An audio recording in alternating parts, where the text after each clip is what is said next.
Lies and egoism. That is today's topic in this debate.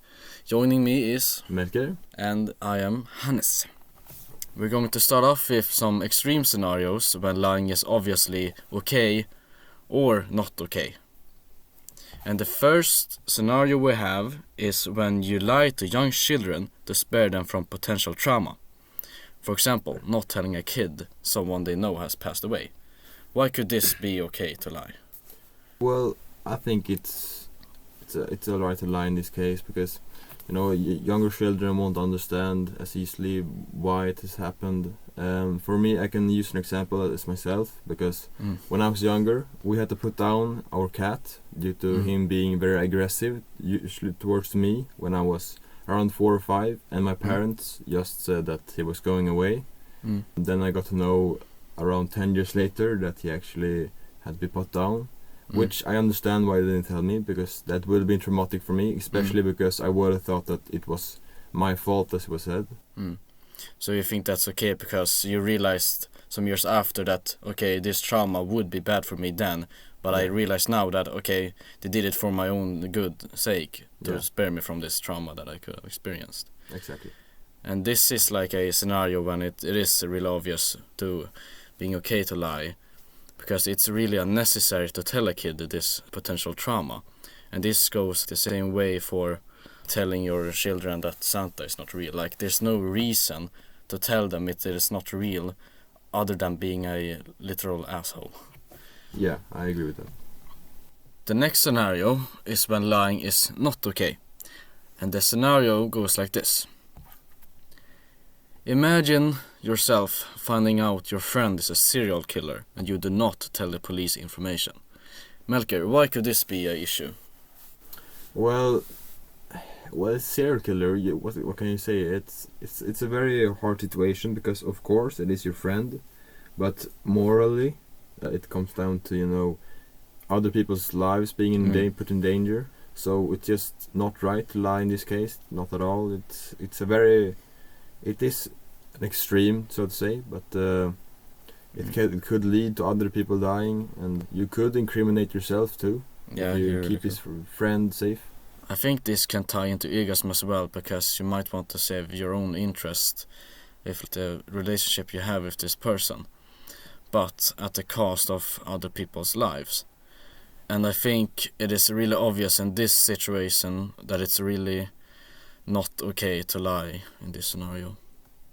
So now we have discussed two extremes, so we can now move on to an example which has more pros and cons and a specific middle ground which can be debated.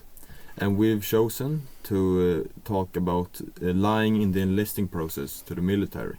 And this is interesting because you could discuss whether the person lies to potentially help the country, or if it is a pure selfish act once they get caught, or if they snap, like in terms of having like panic attacks. This is also interesting because you could lie to yourself. What if you have, you have a lot of panic attacks and anxiety, but you keep lying to yourself and telling yourself that no, this is not a problem, and you keep searching for the military, and once you get in and you snap, like you have a panic attack in the field or whatever, all of a sudden everybody else could potentially be set in danger because they need to help you, just because you lied to yourself because of your egoistic acts. But Melker, what are your thoughts on this? Are you against or for lying in the listening process? I'd say I'm against, because I understand why it could be good, but the consequences that could come from this is just too severe. Like, for example, Sweden is in a crisis right now, you could say, when we haven't been in war for almost 200 years, but it could happen any time, we don't know. So let's say that this person has been lying about his mental health, his anxiety and his impulses in the enlisting process, and he gets into action. His mental instability could lead to other troops around him being put in danger, and his lack of composure could lead to him handling certain situations really bad. Especially if we say that it at first doesn't become a problem, and instead he gets to be put ahead of other troops, let's say he becomes a sergeant or lieutenant, anything, he then has to decide for these troops what they have to do. And if he doesn't have the mental stability required for this, then he will put all of their lives at risk. Yeah, I understand where you're coming from, but should it be okay to exclude these kind of people? Because even if one person could have anxiety or panic attacks, the person could still have the requirements to save another person's life. And why is it okay to exclude this person if they have anxiety just because of this reason? Because they could save many more lives than they cost. Yeah, I agree, because that's kind of middle ground here, because even if their anxiety can be a problem, they might be able to handle it, or maybe they'll save other person, but that is a very big risk to take, because even if they could save someone, they could also risk 2 people, or they could risk 3 people. They could put more people in risk than they could save people, let's say. So it is a very big risk to take this decision, and I understand that it feels unfair for these people to not let them do their service for their country. Of course, they want to do it too, but I think that the consequences could be too severe to simply brush aside. Yeah, I still understand what you mean, but like if I would have a lot of panic attacks and anxiety, even if I wanted to serve the military, I would personally do it for not my own good, but I would do it to help my country. And I will really feel left out if I didn't even have the chance to prove myself in one sense. Again, what if I could become the problem, not a helpful resource?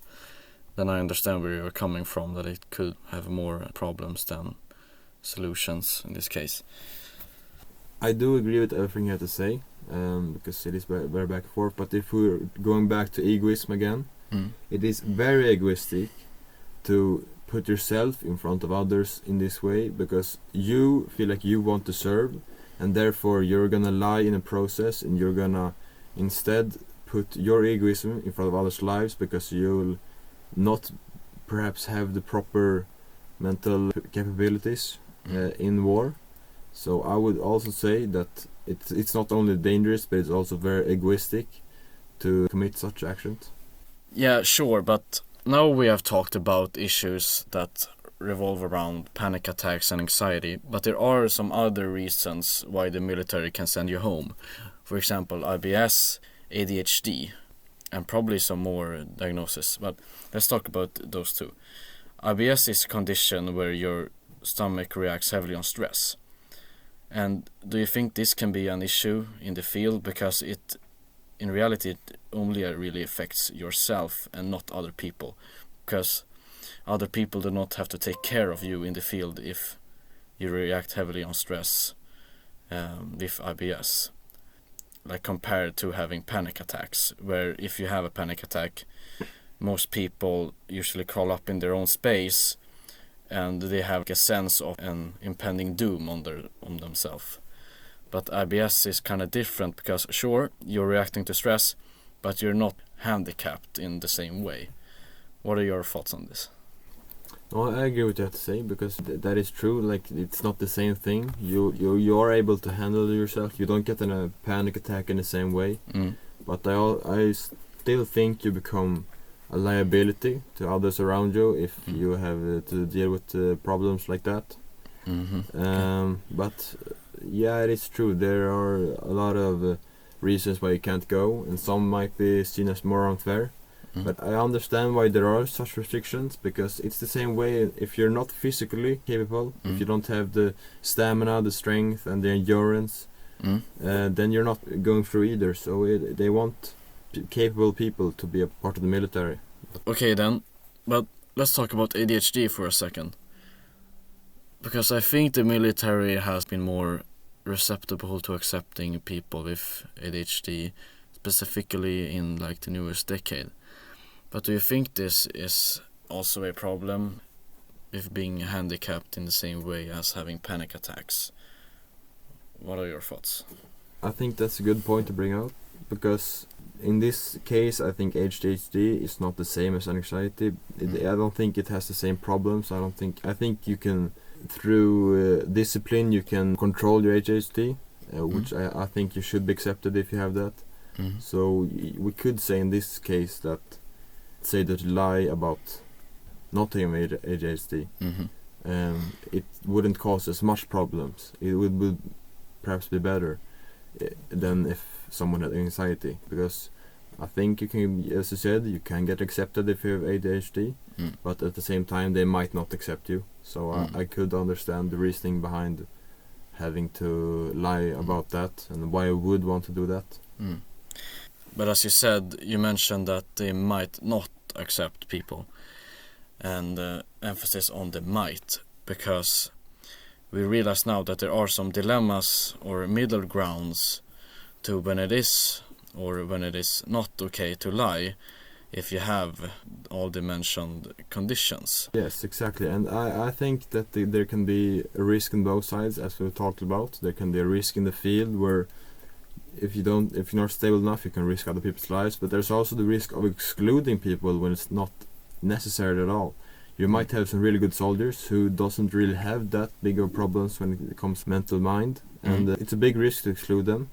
So if we're to talk about a solution in this case, I think a very good one would be to have psychologists more involved, not just after battle or after they've served, but during battle. So let's say that they are out on a mission for a couple of weeks and then come back, and then you try to have someone check up on them and make sure that they're alright, because even though you might not have any signs of anxiety before you're enlisted, you might develop it during time, because you are in a war, a lot of things happen, you lose comrades. So I think a very good solution will be to keep an eye on them there. And it is not only like during the war, but also during the training, where I think most people leave the military because they realize, okay, this is very hard for me.